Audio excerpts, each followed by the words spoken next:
Sa ibang balita po naman mga kabrigada, tinawag na Malacanang na fake news peddler si dating presidential spokesperson Attorney Harry Roque.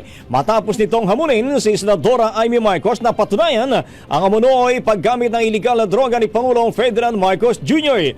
Ayon kay Palace Press Officer Claire Castro, wala amunong maipakitang ebidensya si Roque sa kanyang mga pahayag at patuloy lamang sa pagpapakalat ng mga walang basehang impormasyon. Isa sa binanggit ni Castro ay ang pagpapakalat ni Roque ng edited na pulveron video ng Pangulo. Hamon ni Castro kung totoong may hawak na ebidensya si Roque, hindi niya kailangang humingi pa ng tulong para mapatunayan ang kanyang mapanirang pahayag. Samantala, muli namang pinayuhan ni Castro si Roque na umuwi na ng bansa.